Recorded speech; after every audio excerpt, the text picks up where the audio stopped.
Hello friends, स्वागत है आप सभी का हमारे यूट्यूब चैनल सीजी ज्ञान पर। आज हम देखेंगे छत्तीसगढ़ सब इंस्पेक्टर के लिए इम्पोर्टेंट जीके और साथ ही साथ चपरासी के लिए भी इम्पोर्टेंट जीके, क्योंकि छत्तीसगढ़ सब इंस्पेक्टर के जो फ्री एग्ज़ाम होता है प्री, उसमें भी सामान्य ज्ञान से क्वेश्चन आता है और जो मेन एग्ज़ाम होता है वो भी ऑब्जेक्टिव, उसमें भी ऑब्जेक्टिव क्वेश्चन पूछा जाता है, तो उसमें भी इसी तरह के क्वेश्चन पूछे जाते हैं। तो वीडियो के अंत तक बने रहिएगा और चैनल पर नए हो तो चैनल को जरूर सब्सक्राइब कीजिएगा। तो चलिए स्टार्ट करते हैं आज का फर्स्ट क्वेश्चन। आज इस वीडियो में हम बौद्ध धर्म और जैन धर्म से संबंधित क्वेश्चन देखेंगे, तो वीडियो के अंत तक जरूर बने रहेगा। चलिए स्टार्ट करते हैं। देखिए फर्स्ट क्वेश्चन है, गौतम बुद्ध का जन्म कब हुआ था? तो 563 ईसा पूर्व। याद रखिए दोस्तों, गौतम बुद्ध का जन्म हुआ था 563 ईसा पूर्व। और जन्म स्थल कौन सा था? तो लुम्बिनी था। याद रखिएगा, लुम्बिनी। वह आदितम बौद्ध साहित्य जो बुद्ध के विभिन्न जन्मों की कथाओं के विषय में है क्या है? तो उसे जातक कहा जाता है। याद रखिए दोस्तों, इंपॉर्टेंट क्वेश्चन है ये, आपके एसएससी रेलवे में भी पूछा जाता है इस प्रकार के क्वेश्चन। तो बौद्ध साहित्य जो बुद्ध के विभिन्न जन्मों की कथाओं का जो संग्रह है उसे कहते हैं जातक। त्रिपिटक धर्म जो ग्रंथ है वो किससे संबंधित है? तो बौद्धों का। जो त्रिपिटक है वो किस धर्म से संबंधित है? तो बौद्ध धर्म से। याद रखिएगा। चलिए देखते हैं अगला प्रश्न। बुद्ध ने किस स्थान पर महापरिनिर्वाण अर्थात मृत्यु प्राप्त किया था? जो बुद्ध ने मृत्यु प्राप्त किया था उसे महापरिनिर्वाण कहा जाता है। याद रखिएगा। और मृत्यु प्राप्त किया था कुशीनगर में। याद रखिएगा दोस्तों, कुशीनगर में। भारत में सबसे प्राचीन विहार कौन सा है? तो नालंदा है। बुद्ध की मृत्यु के बाद प्रथम बौद्ध संगीति की अध्यक्षता किसने की थी? तो महाकश्यप ने की थी।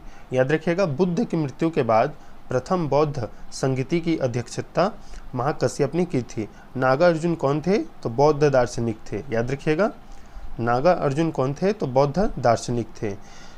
किस नगर में प्रथम बौद्ध संगीति या सभा आयोजित की गई थी? तो राजगृह में। याद रखिएगा दोस्तों, प्रथम बौद्ध संगीति या सभा का आयोजन जो किया गया था वो किया गया था राजगृह में। चलो देखते हैं अगला प्रश्न।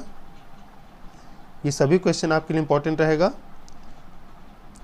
अष्टांगिक मार्ग की संकल्पना का अंग है तो धर्म चक्र प्रवर्तन सूत्र के विषय वस्तु का। याद रखिएगा, मिलिंद पन्हो राजा मिलिंद और किस बौद्ध भिक्षु के मध्य संवाद के रूप में है?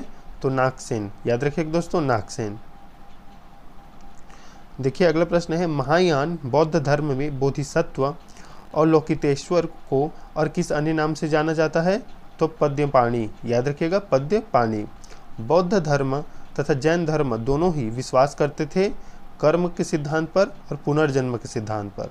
याद रखिएगा, मतलब कर्म तथा पुनर्जन्म के सिद्धांत पर दोनों विश्वास करते थे, बौद्ध धर्म और जैन धर्म। चलिए देखते हैं अगला प्रश्न। कनिष्क के शासनकाल में चतुर्थ बौद्ध संगीति सभा का आयोजन किस नगर में किया गया था? तो कुंडलवन, जो कि कश्मीर में स्थित है। यहाँ पर चतुर्थ बौद्ध संगीति का यह सभा का आयोजन किया गया था। याद रखिएगा, कुंडलवन में। तृतीय बौद्ध संगीति का आयोजन कहाँ हुआ था? तो पाटलिपुत्र, जिसे हम पटना के नाम से जानते हैं अभी वर्तमान में, वहाँ हुआ था तृतीय बौद्ध संगीति। चलिए देख लेते हैं बुद्ध के जीवन से जुड़े कुछ प्रतीक चिन्ह जो कि एग्जाम में पूछे जाते हैं, जैसे एसएससी रेलवे में बहुत ज़्यादा पूछा जाता है।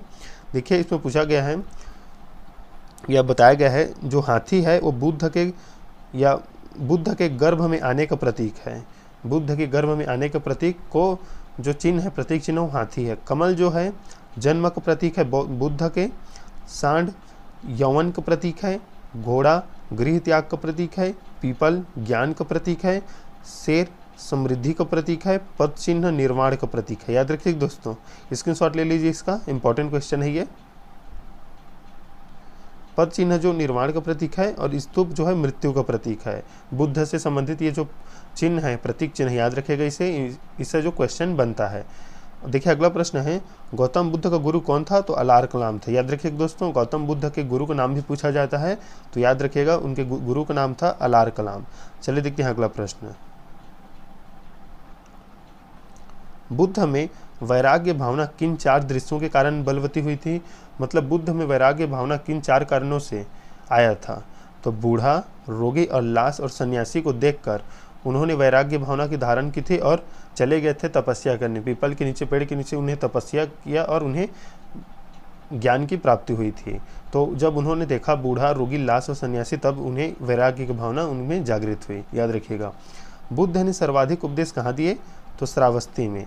याद रखिएगा, बुद्ध ने सर्वाधिक उपदेश श्रावस्ती में दिए थे, लेकिन जो उन्होंने ज्ञान प्राप्त किया था बोध गया में किया था। याद रखिएगा, बौद्ध शिक्षा का केंद्र था तो विक्रमशिला।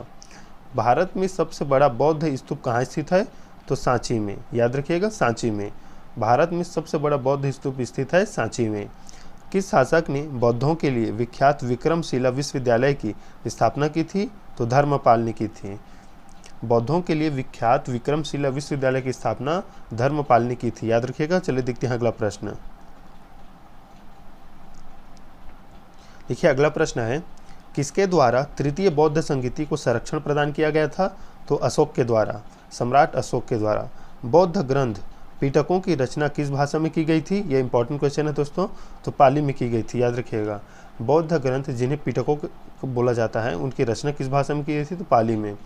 कश्मीर में कनिष्क के शासनकाल में जो बौद्ध संगीति का आयोजन हुआ था उसकी अध्यक्षता किसने की थी? तो वसुमित्र ने की थी। याद रखिएगा, बौद्ध संगीति जो कश्मीर में आयोजित हुआ था उसकी अध्यक्षता वसुमित्र ने की थी। मठ, मंदिर और स्तूप किस धर्म से संबंधित है? तो बौद्ध धर्म से। याद रखिएगा। चलिए देखते हैं अगला प्रश्न। देखिए अगला प्रश्न है, बौद्ध धर्म एवं जैन धर्म दोनों के उपदेश किसके शासनकाल में दिए गए थे? तो बिंबिसार के। याद रखिएगा, इंपॉर्टेंट क्वेश्चन है, ऐसे क्वेश्चन पूछे जाते हैं। गौतम बुद्ध ने अपना प्रथम उपदेश कहाँ दिया था? तो प्रथम उपदेश दिया था सारनाथ में। सारनाथ में। बौद्ध धर्म ग्रहण करने वाली पहली महिला कौन थी? तो महाप्रजापति गौतमी थी। इंपॉर्टेंट क्वेश्चन है, याद रखिएगा। बोध गया कहाँ स्थित है? तो बिहार में स्थित है बोध गया। जातक किसका ग्रंथ है? तो बौद्धों का। जातक जो ग्रंथ है वो बौद्धों का ग्रंथ है। याद रखिएगा। चलिए देखते हैं अगला प्रश्न। सिद्धार्थ, सिद्धार्थ जो है वो गौतम बुद्ध के बचपन का नाम है। याद रखिएगा। सिद्धार्थ को ज्ञान की प्राप्ति कहाँ हुई थी? तो बोध गया में हुआ था। सारनाथ में बुद्ध का प्रथम प्रवचन क्या कहलाता है? तो धर्मचक्र प्रवर्तन। याद रखिएगा, सारनाथ में गौतम बुद्ध ने जो प्रवचन दिया था वो कहलाता है धर्मचक्र प्रवर्तन। बौद्ध धर्म ने समाज के किन वर्गों पर महत्वपूर्ण प्रभाव डाला था? तो महिला और शूद्र। महिला और शूद्र। बुद्ध के गृह त्याग का प्रतीक कौन सा है? तो घोड़ा है। जो आगे कराए थे वही बुद्ध के गृह त्याग का प्रतीक जो है घोड़ा है। याद रखिएगा। चलिए देखते हैं अगला प्रश्न। देखिए अगला प्रश्न है, गौतम बुद्ध द्वारा भिक्षुणी संघ की स्थापना कहाँ की गई थी? तो कपिलवस्तु में। इंपॉर्टेंट क्वेश्चन है ये दोस्तों, याद रखिएगा। गौतम बुद्ध द्वारा भिक्षुणी संघ की स्थापना कहाँ की गई थी? तो कपिलवस्तु में। सर्वप्रथम शून्यवाद या शून्यता का सिद्धांत का प्रतिपादन करने वाले बौद्ध दार्शनिक का नाम क्या है? तो नागार्जुन। नागार्जुन। शून्यता का सिद्धांत किसने दिया था? तो नागार्जुन ने। याद रखिएगा। किस शासक के शासनकाल में नेपाल में बौद्ध धर्म का गमन हुआ था? मतलब बौद्ध धर्म नेपाल में पहुंचा? तो अशोक के शासनकाल में। याद रखिएगा। चलिए देखते हैं अगला प्रश्न।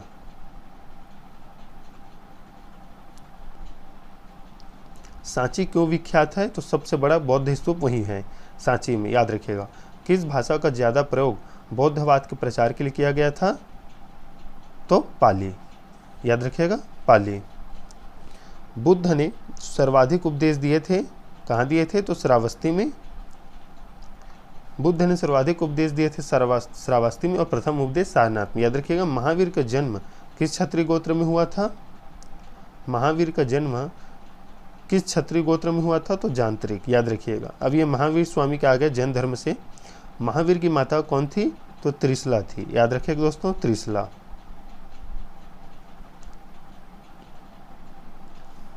महावीर का मूल नाम क्या था? तो वर्धमान था। ये क्वेश्चन पूछा जाता है दोस्तों, याद रखिएगा। जो महावीर स्वामी है या महावीर का जो मूल नाम है वो पूछा जाता है तो वर्धमान है। याद रखिएगा। महावीर की मृत्यु कहाँ हुई थी? तो पावापुरी में। पावापुरी में। जैनियों के पहले तीर्थंकर कौन थे? तो ऋषभदेव थे। ये भी पूछा जाता है। जैन धर्म के पहले तीर्थंकर कौन थे? तो ऋषभदेव थे। जैन परंपरा के अनुसार जैन धर्म में कुल कितने तीर्थंकर हुए? तो 24 तीर्थंकर हुए। 24वें थे महावीर स्वामी। याद रखिएगा। ये नीचे दिया गया है। जैन परंपरा के अनुसार महावीर कौन से तीर्थंकर थे? तो 24वें थे। चलिए देखते हैं अगला प्रश्न। जैन दर्शन के अनुसार सृष्टि के रचना एवं पालन पोषण सार्वभौमिक सत्य से हुआ है। जैन दर्शन के अनुसार सृष्टि की रचना एवं पालन पोषण सार्वभौमिक सत्य से हुआ है। याद रखिएगा। जैन समुदाय में प्रथम विभाजन के श्वेतांबर संप्रदाय के संस्थापक कौन थे? तो स्थूलभद्र था। स्थूलभद्र थे। याद रखिएगा। देखते हैं अगला प्रश्न। देखिए अगला प्रश्न है, जैन समुदाय में प्रथम विभाजन के श्वेतांबर संप्रदाय के संस्थापक कौन थे? तो स्थूलभद्र थे, याद रखिएगा। जैन तीर्थंकर पार्श्वनाथ द्वारा प्रतिपादित 4 महाव्रतों में महावीर स्वामी ने 5वें महाव्रत के रूप में कौन सा जोड़ा था? तो ब्रह्मचर्य को महावीर स्वामी ने जोड़ा था। याद रखिएगा दोस्तों, पार्श्वनाथ 23वें तीर्थंकर थे जैन धर्म के, याद रखिएगा। पार्श्वनाथ जो थे 23वें तीर्थंकर थे जैन धर्म से। देखिए भगवान महावीर का प्रथम शिष्य कौन था? तो जमाली था। ये क्वेश्चन पूछा जाता है, एसएससी में पूछा गया क्वेश्चन है। भगवान महावीर स्वामी का प्रथम शिष्य था जमाली।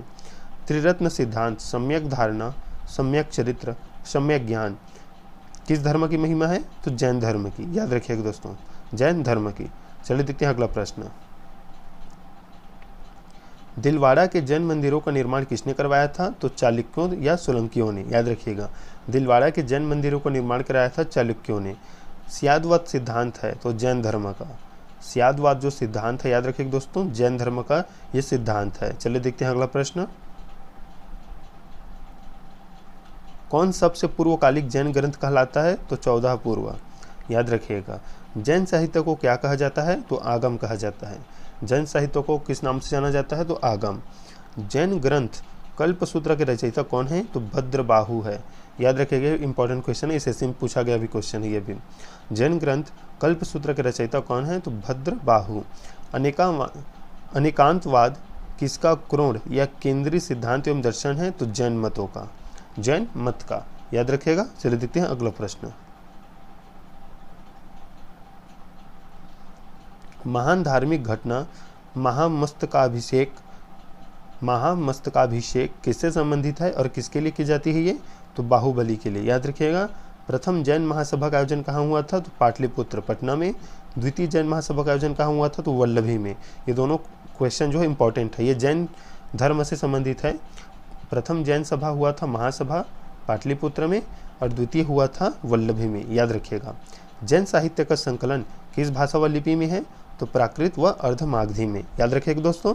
जैन साहित्य का संकलन प्राकृत व अर्धमागधी लिपि व भाषा में है। चलिए देखते हैं अगला प्रश्न। कौन बुद्ध के जीवन काल में ही संघ प्रमुख होना चाहता था? तो देवदत्त। ये गौतम बुद्ध से आगे है यहाँ पर। हेलियोडोरस का बेशनगर अभिलेख संदर्भित है केवल वसुदेव से, याद रखिएगा।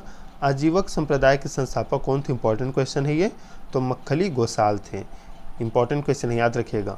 भागवत संप्रदाय के विकास में किसका योगदान अत्यधिक था? तो हिंद और यूनानी का। भागवत संप्रदाय के विकास में योगदान सबसे अधिक था तो हिंद और यूनानियों का। वासुदेव कृष्ण की पूजा सर्वप्रथम किसने प्रारंभ की?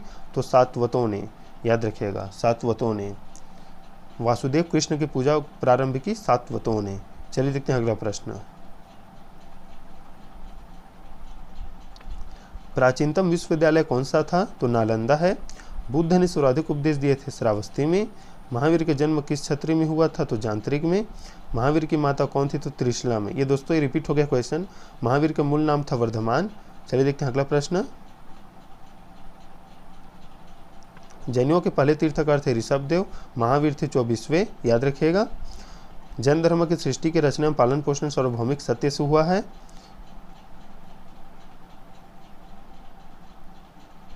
स्थूलभद्र जो थे श्वेतांबर संप्रदाय के संस्थापक थे।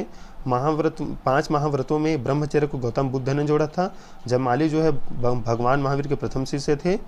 और जैन धर्म के जो ये त्रिरत्न है, सम्यक धारणा, सम्यक चरित्र और सम्यक ज्ञान, याद रखिएगा। दिलवाड़ा के मंदिरों का निर्माण करवाया था चालुक्य और सोलंकियों ने। देखिए अगला प्रश्न है, महावीर स्वामी का जो है जन्म कहाँ हुआ था? ये क्वेश्चन पूछा जाता है। तो कुंडग्राम में हुआ था, याद रखिएगा। देखिए इंपॉर्टेंट क्वेश्चन यहाँ पर है, किसे एशिया की रोशनी द लाइट ऑफ एशिया कहा जाता है? तो गौतम बुद्ध को, याद रखिएगा दोस्तों, गौतम बुद्ध को एशिया की रोशनी कहा जाता है। बुद्ध की जीवन की किस घटना को महाभिनिष्क्रमण के रूप में जाना जाता है? तो उनके गृह त्याग को, मतलब उन्होंने जब अपने गृह को त्यागा था तो उसे महानिष्क्रमण कहा जाता है। चलिए देखते हैं अगला प्रश्न। देखिए गौतम बुद्ध की माँ किस वंश से संबंधित थी? तो कौलीय वंश। ये इंपॉर्टेंट क्वेश्चन ये पूछा जाता है। गौतम बुद्ध की माँ किस वंश से संबंधित थी? तो कौलीय वंश से। किस राजा के एक अभिलेख से सूचना मिलती है कि शाक्य मुनि बुद्ध का जन्म लुम्बिनी में हुआ था? तो अशोक की शिलालेख से। याद रखिएगा। तो दोस्तों ये थे इंपॉर्टेंट क्वेश्चन जो कि जैन धर्म और बौद्ध धर्म से संबंधित है, और यहाँ से इंपॉर्टेंट क्वेश्चन बनता है, चाहे उसके प्रतीक चिन्ह हो, चाहे उनके जन्म स्थान हो, या कहाँ उपदेश दिए हो, उनके ज्ञान क्या है, जातक है, त्रिपिटक है, यहाँ से क्वेश्चन बनता है। तो वीडियो के अंत तक देखने के लिए धन्यवाद। इस प्रकार के और वीडियो लाएंगे इसी चैनल पर, तो जरूर सब्सक्राइब कीजिएगा और अपने दोस्तों के साथ शेयर कीजिएगा। तब तक के लिए धन्यवाद।